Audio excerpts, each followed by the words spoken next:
morning, devotees, Prabhus. I'm your substitute teacher for Mr. Dasya. No. Who's supposed to be today? Anyway, somebody else. So you're stuck with me for the duration. And these are some magnificent verses of which I have absolutely no clue. I did read them. Let's begin. Om Namo Bhagavate Vasudevaya. Om Namo Bhagavate Vasudevaya. Om Namo Bhagavate Vasudevaya. Narayanam Namaskritya Naram Chaiva Narottamam Devim Saraswatim Vyasam Tato Jayam Dirayet Nasta Prayesva Bhadresu Nityam Bhagavata Sevaya Bhagavati Utamas Loke Bhaktir Bhavati Naistiki. So we are reading from the Srimad Bhagavatam today. Is 5th canto, 1st chapter, verses 32 and 33. And they go as follows.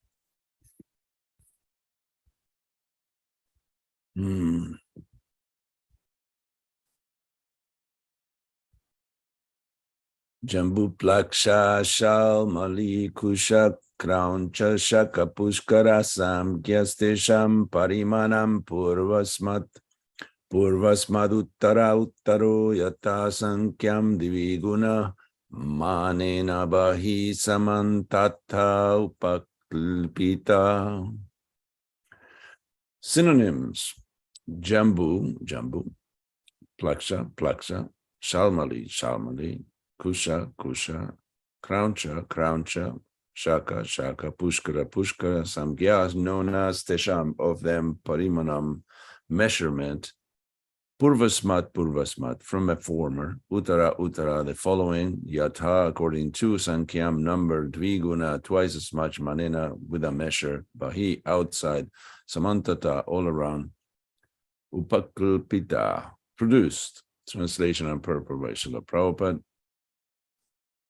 The names of the islands are Jambu, Plaksha, Shalmali, Kusha, Krauncha, Shaka, and Pushkara. Each island is twice as large as the one preceding it, and each is surrounded by a liquid substance beyond which is the next island. Purport: the ocean in each planetary system has a different type of liquid. How they are situated is explained in the next verse.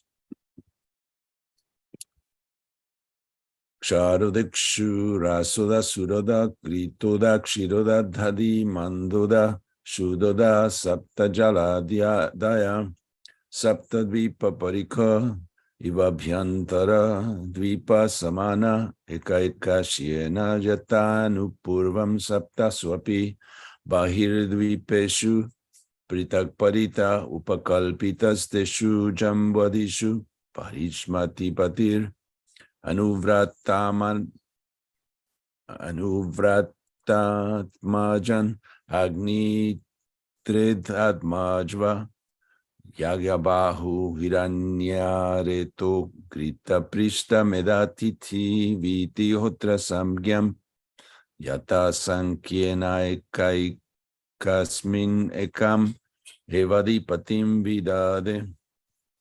Synonyms: Kshara, salt, Uda, water, Ikshu, rasa, the liquid extract from sugarcane, Uda, water, Sura, liquor, Uda, water, Grita, clarified butter, Uda, water, Kshira, milk, Uda, water, Dadi, manda, emulsified yogurt, Uda, water, Shuddha, Uda, and drinking water, Sapta, 7, Jala, Daya, ocean, Sapta, 7, Dvipa, islands, Parika, trenches, Iva, like, Abhyantara, internal, Dvipa, islands, Samana, equal to, Ekashena, one after another, Yata, Anupurvam, in chronological order, Saptasu, 7, Api, although, Bahi, outside, Dvipeshu, in islands, Pritak, separate, Parita, all around, Upakalpita, situated, Teshu, within them, Jambu Adishu, beginning with Jambu. Parishmati, of Parishmati, Pati, the husband, Anuvratan, who were actually followers of the father's principles, Atmajan's sons, Agnidra, Idmajiva, Jagyabahu, Hiranyareta, Grita Prishta, Medatiti, Vitihotra Samyan, named Agnidra, Idmajiva, Jagyabahu, Hiranyareta, Grita Prishta, Medatiti, and Vitihotra. Yata Sankhina, by the same number, Eka Ekasmin, in each island, Ekam one, Eva. Certainly, Adipatim, King Vidade, he made. Translation and purport, Srila Prabhupada. The 7 oceans respectively contain salt water, sugarcane juice, liquor, clarified butter, milk, emulsified yogurt, and sweet drinking water. All the islands are completely surrounded by these oceans, and each ocean is equal in breadth to the island it surrounds. Maharaj Priyavrata, the husband of Queen Barishmati, gave sovereignty over these islands to his respective sons named Agnidra, Idmajiva, Jagyabahu, Hiranyareta, Grita Prishta, Medatiti, and Vitihotra. Thus, they all became kings by the order of their father. Purport: it is to be understood that all the dvipas or islands are surrounded by different types of oceans, and it is said herein that the breadth of each ocean is the same as that of the island it surrounds. The length of the oceans, however, cannot equal the length of the islands. According to Viraraghava Acharya, the breadth of a first island is 100,000 yojanas. 1 yojana equals 8 miles, and therefore the breadth of a first island is calculated to be 800,000 miles. The water surrounding it must have the same breadth, but its length must be different. Okay. Om Agyanati Mirandasya Gyananjana Shalakaya Chaksurumilitam Jena Tasmai Shri Gurave Namaha Mukam Karoti Vachalam Pangum Langayati Girim Kripatamaham Vande Shri Gurundina Taranam Paramananda Maravam Shri Chaitanya Mishwaram Vanchakalpatarvyascha Kripasindhubhya Vacha Patitanam Pavanavyo Vaishnavavyo Namo Namaha. So this is kind of a tough couple of verses. There's some information here that I'm not sure how to put together. It's difficult to understand. As for example, the circumference of the Earth is about 25,000 miles, and here we are talking about 800,000 miles on the first island alone, Jambudweep. So this is a tough one. Well, something we can do is read a little bit about the 16th chapter of the 5th canto,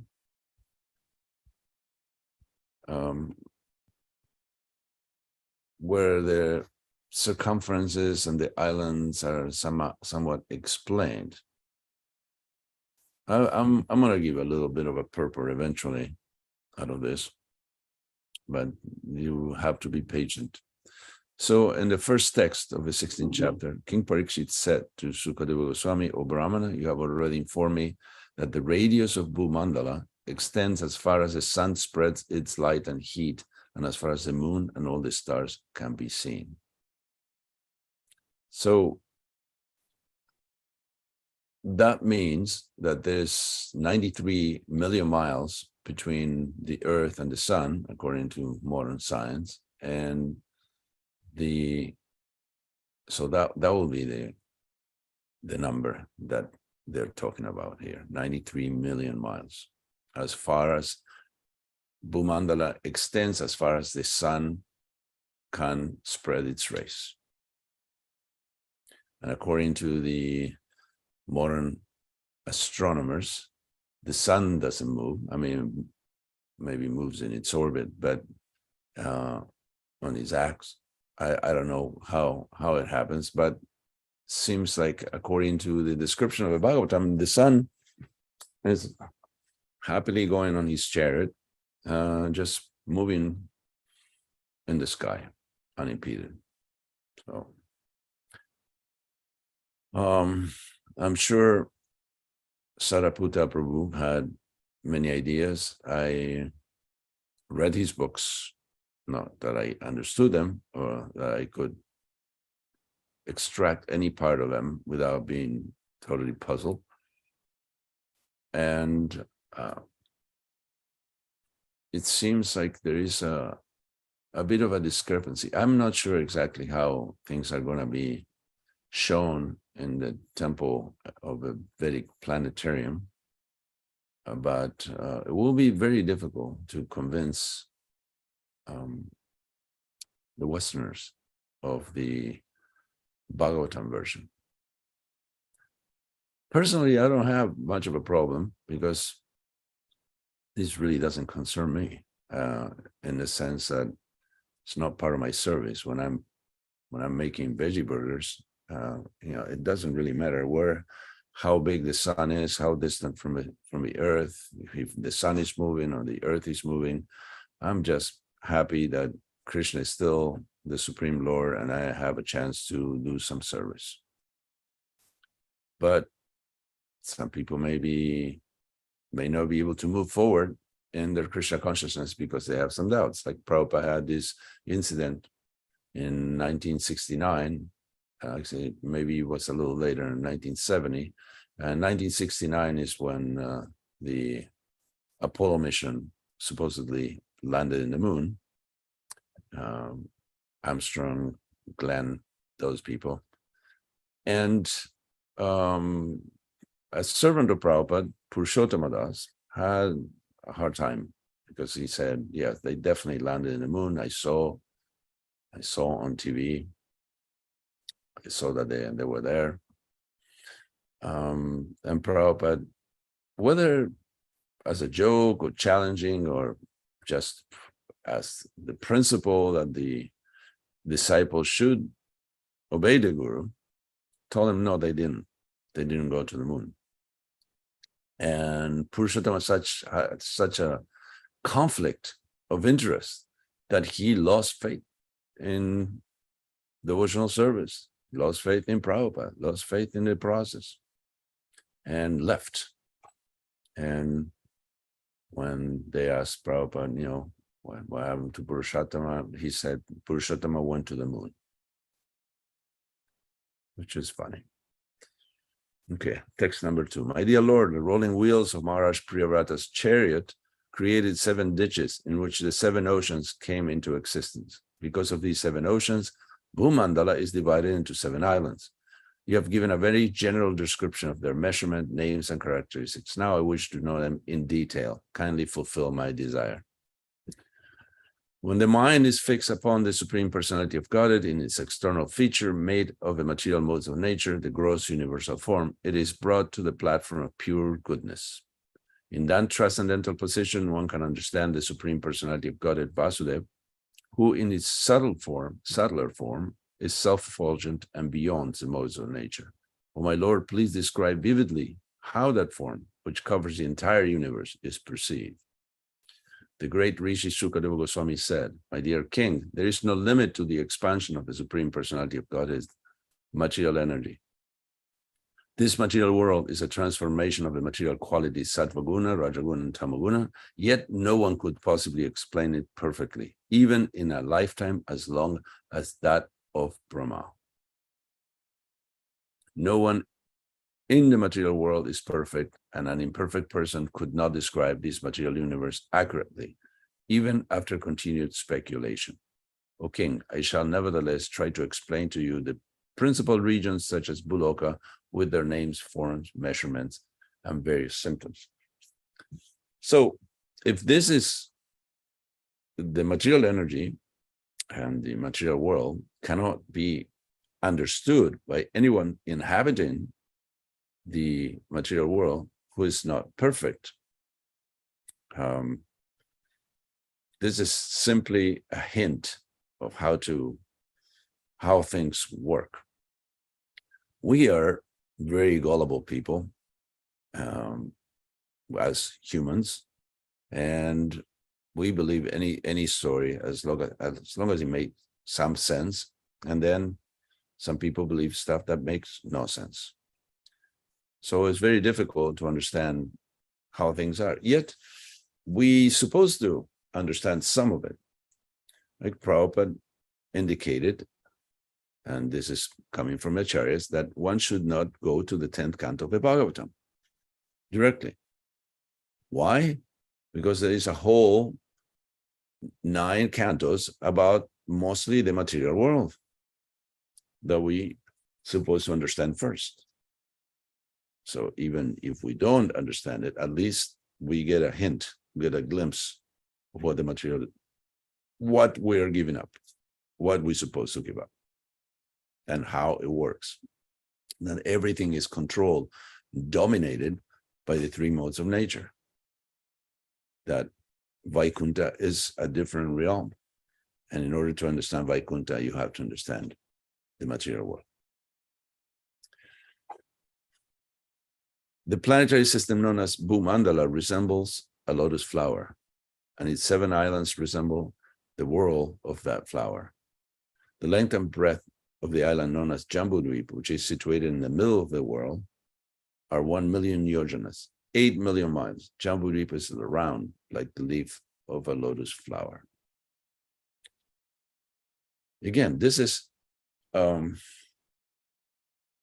not the product of our observation. Of course, our senses are blunt and limited and fallible. We tend to make mistakes. We're very confused people, the humans. What to speak of the animals? They don't understand anything.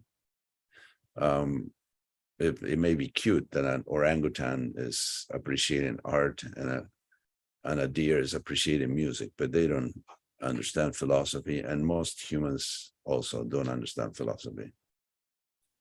In Jambudvip, there are 9 divisions of land, each with a length of 9,000 yojanas, 72,000 miles.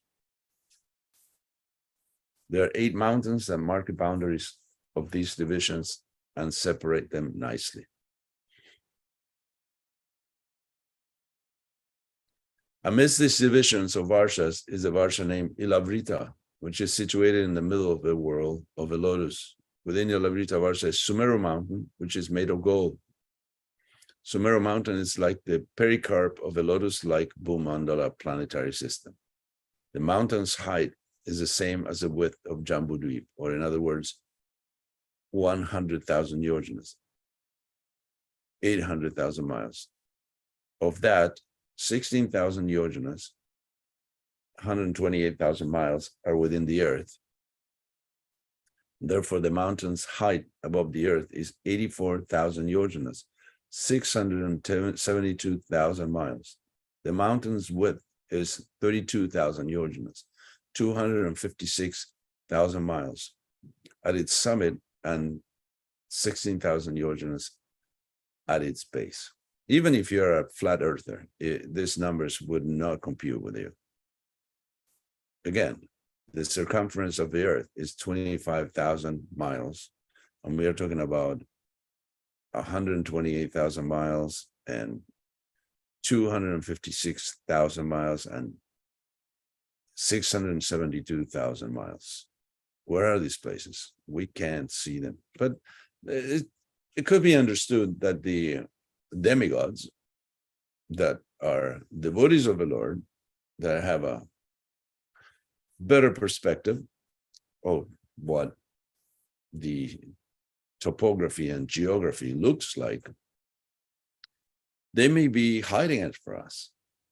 Just like if you go to Epcot or Disney World or Universal Studios, you go on a ride and you believe that you're sitting with 300 other people, and all of a sudden things start shaking and start moving, and because of a screen is surrounding you, and because of the sound effects, and because of the vibration of a bass, seems like you are actually traveling at tremendous speed within space.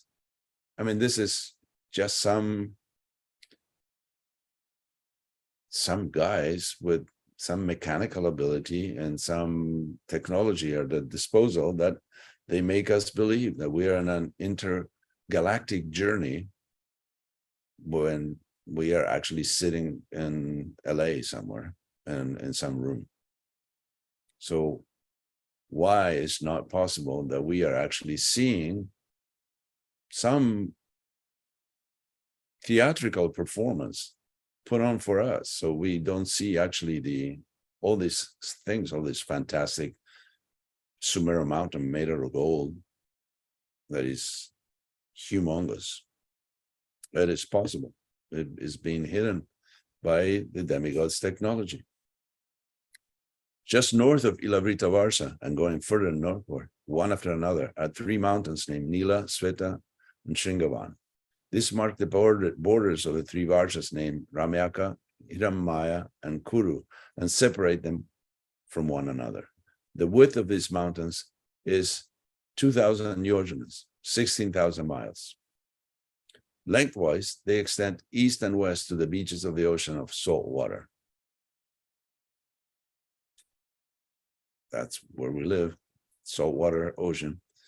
Going from south to north, the length of each mountain is 1/10 that of a previous mountain, but the height of them all is the same. Similarly, south of Ilavrita and extending from east to west are three great mountains named from north to south, Nishada, Himakuta, and Himalaya. Each of them is 10,000 yojanas, 80,000 miles high. So this is the Himalayas, that the Mount Everest and K2, and they're supposed to be 8,000 meters, 24,000 feet. But here it says they're 80,000 miles high. They mark the boundaries of the three Varshas named Harivarsha, Kimpurusha Varsha, and Bharata Varsha, which is India. Kimpurusha, that's another realm. The Kimpurushas are entities that look like humans, but they aren't. Kimpurusha, Purusha means man or human. Text 10. In the same way, west and east of Ilavrita Varsha, there are two great mountains named Malyavan and Gandhamadana, respectively. These two mountains, which are 2,000 yojanas, 16,000 miles high, extend as far as Nila Mountain in the north and Nishada in the south. They indicate the borders of Ilavrita Varsha and also the Varshas known as Ketumala and Bhadrashva. The four sides of a great mountain known as Sumeru are four mountains, Mandara, Merumandara, Suparshva, and Kumura, which are like its belts. The length and height of these mountains are calculated to be 10,000 yojanas, 80,000 miles. Standing like flagstaffs on the summits of these four mountains are a mango tree, a rose apple tree, a caramba tree, and a banyan tree. Those trees are calculated to have a width of 100 yojanas, 800 miles, and a height of 1,100 yojanas, 88,000 miles. Their branches also spread to a radius of 11,000 yojanas, 8,800 miles. So these are trees that are 800 miles wide, and don't let Nitai Chan hear about this, and 8,000 miles tall.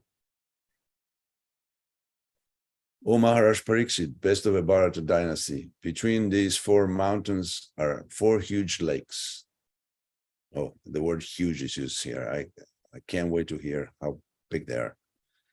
The water of a first tastes just like milk, the water of a second like honey, and that of a third like sugarcane juice. The fourth lake is filled with pure water. The celestial beings such as the Siddhas, Charanas, and Gandharvas, who are also known as demigods, enjoy the facilities of these four lakes. Consequently, they have the natural perfections of mystic yoga, such as the power to become smaller than the smallest or greater than the greatest. There are also four celestial gardens named Nandana, Chaitarata, Vaibrajaka, and Sarvatubhadra. The best of the demigods, along with their wives, who are like ornaments of heavenly beauty, meet together and enjoy within those gardens, while their glories are sung by lesser demigods known as Gandharvas. On the lower slopes of Mandara mountain is a mango tree named Devachuta.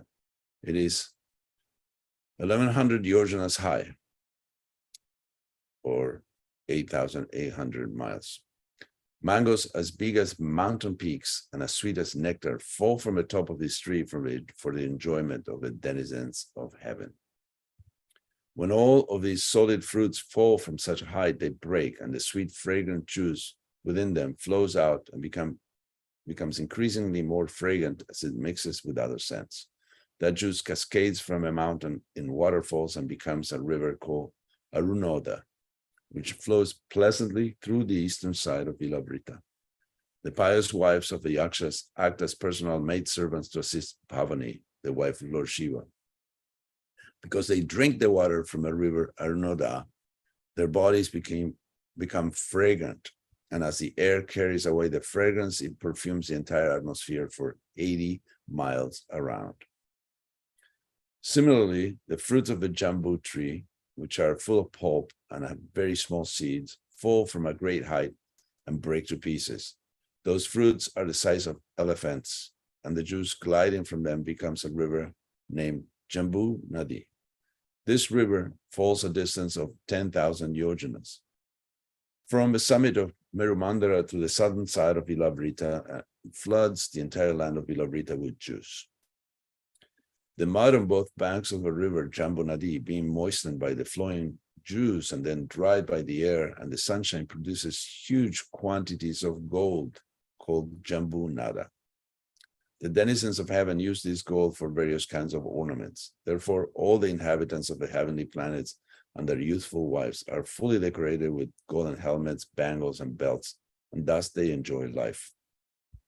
On the side of Suparshva mountain stands a big tree called Mahakadamba, which is very celebrated. From the hollows of this tree flow 5 rivers of honey, each about 5 yamas wide. I don't know what a yama is.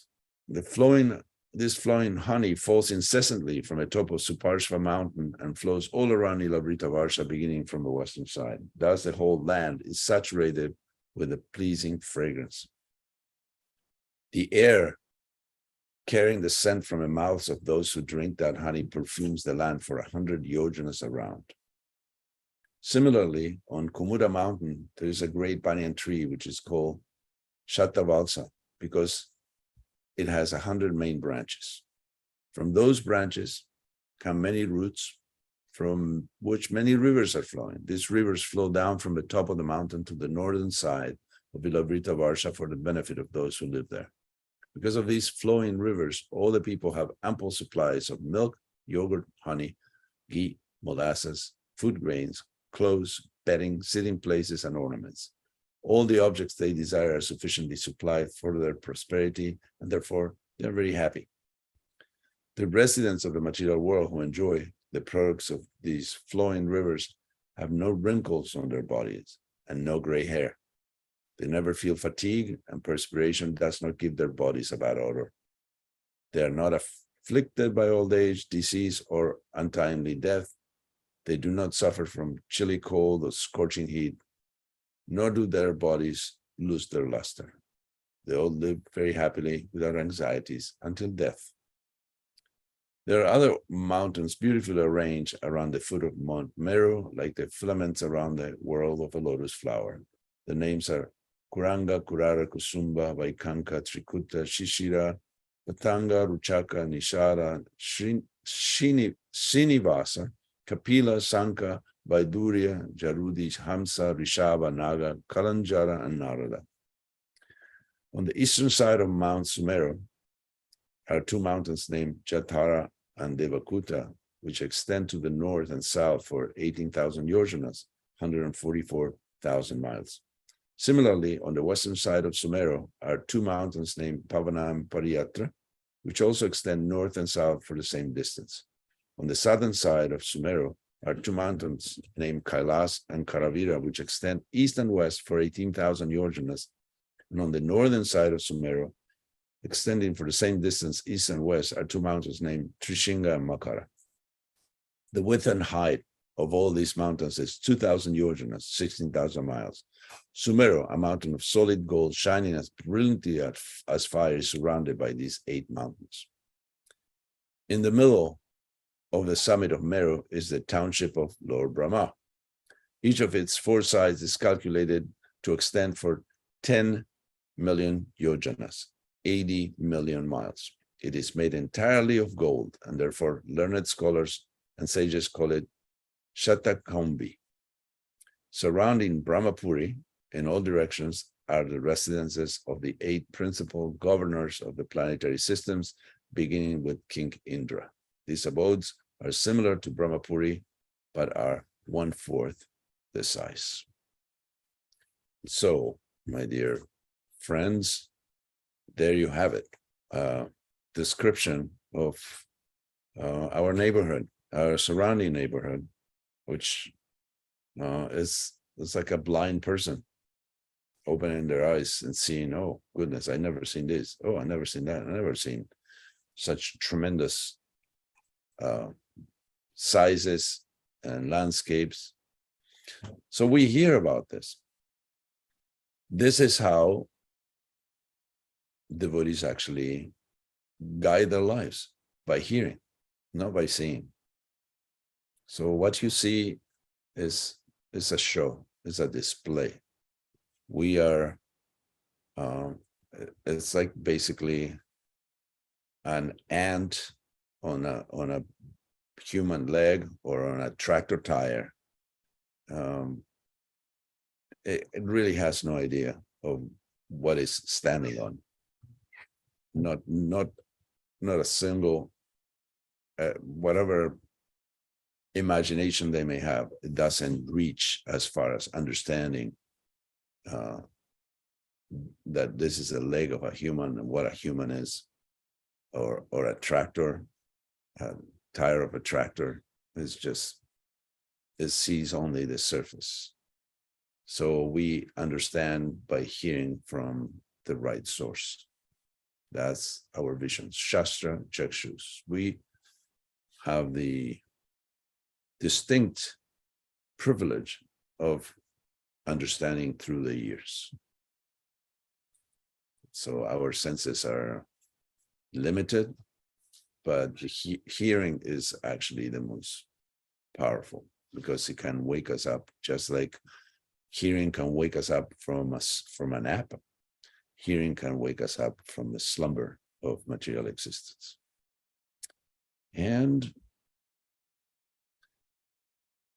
do we need to believe every word of a Bhagavatam in order to make progress in spiritual life? It would be nice. I somewhat reconcile this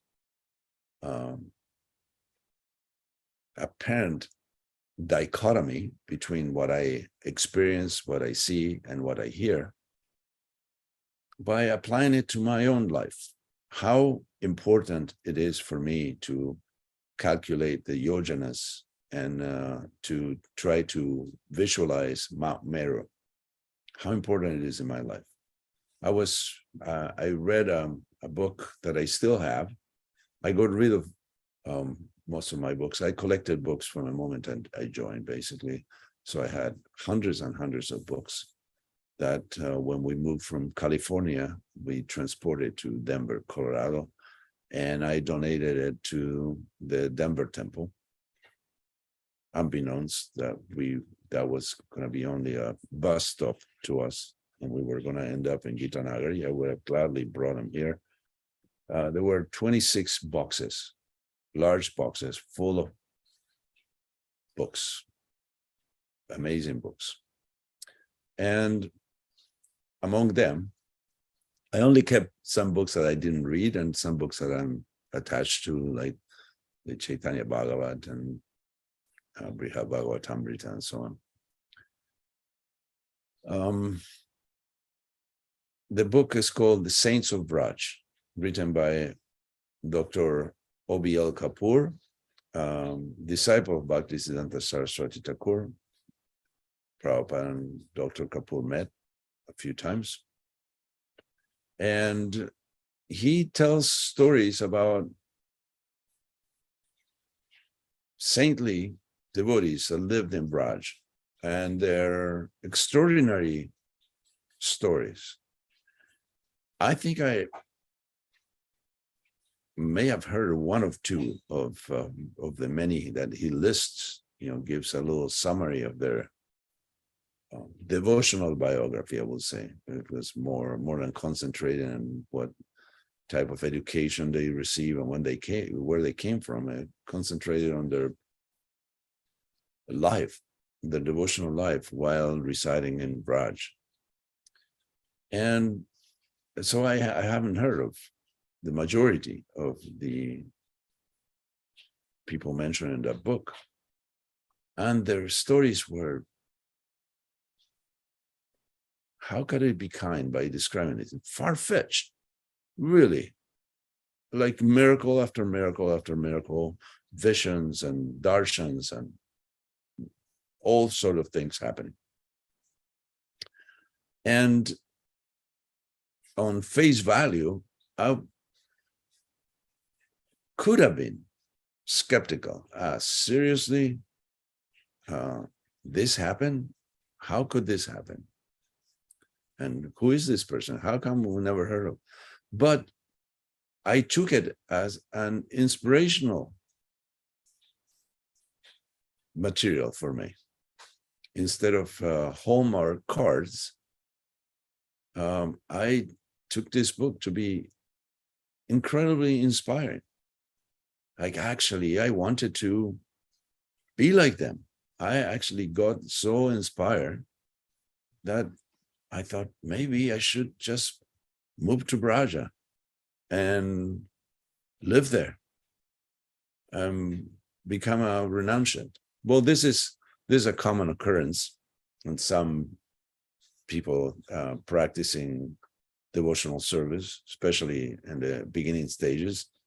Vishwanatha Chakravarti Thakur describes these things in Madhurya Karambini quite in detail, that this one thinks, oh, maybe I should become a renunciant, maybe I should get a wife and enjoy life, and maybe I should do this, maybe I should do that. So this is the wandering mind that changes sides daily. But in any case, the significance of this book is that I got very inspired. I just got very inspired, and I really didn't care if these people even were fictitious or not, or the incidents described in the book were true or exaggerated. So the Bhagavatam is extremely inspiring. It's an incredible compendium. It's the cream of the crop of the Vedic literature. And we can take it as it is because it's good for us. Whether you believe it or not, and you have trouble with measurements or a gigantic mountains that you can't see, it doesn't affect your service. It doesn't affect your life. What affects your life is that it's inspiring and encourages you to pursue pure devotional service, which is the goal of life, to eventually conquer love of Krishna.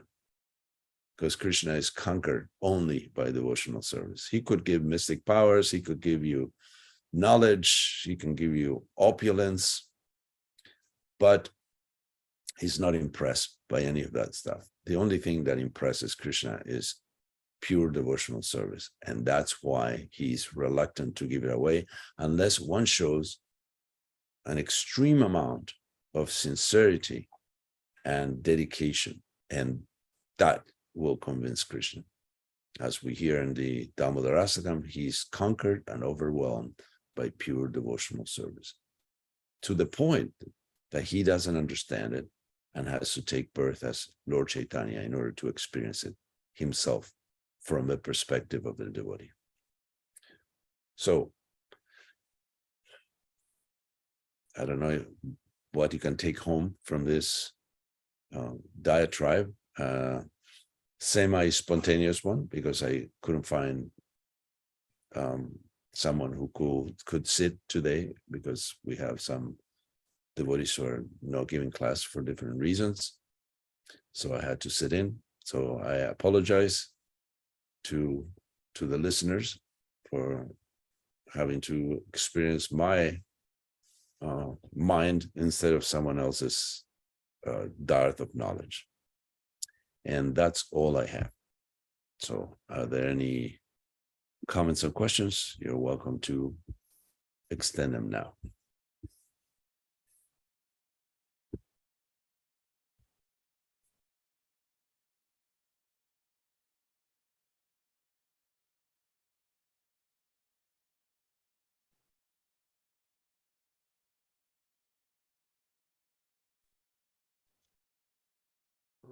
Prabhu, I'd like to thank you for your class, and it was nice, and particularly considering the fact that this is not your day for giving class, and you had to put something together on, I guess, relatively short notice. I was curious to see how you would handle these verses, and I think you did a good job. It was I at least found the class to be enlivening and enriching. So I don't really have any comments or questions. The topic for me is generally confounding, but I think you treated the topic well.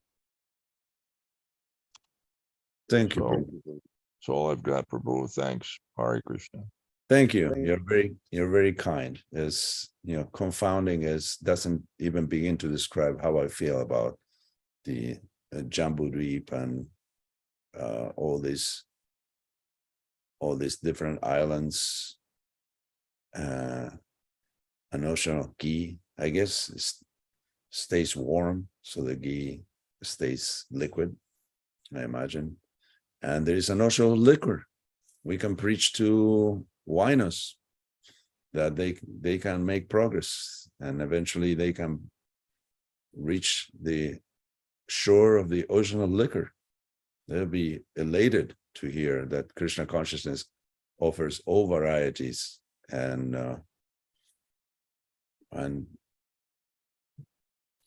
yes, I don't have anything else to add. All right. Anything else, devotees? Otherwise, we'll stop here and go see the beautiful forms of Sri Sri Radha Damodar. Today's appearance anniversary of His Holiness Bhakti Tirtha Swami. There's going to be a program at the temple starting at 10, I believe. So everybody's invited to attend to the celebrations dedicated to this great soul. All right. All glories to Srila Bhakti Tirtha Swami, Srila Prabhupada, and to the king of literatures, Srimad Bhagavatam. Hari Hari Bol.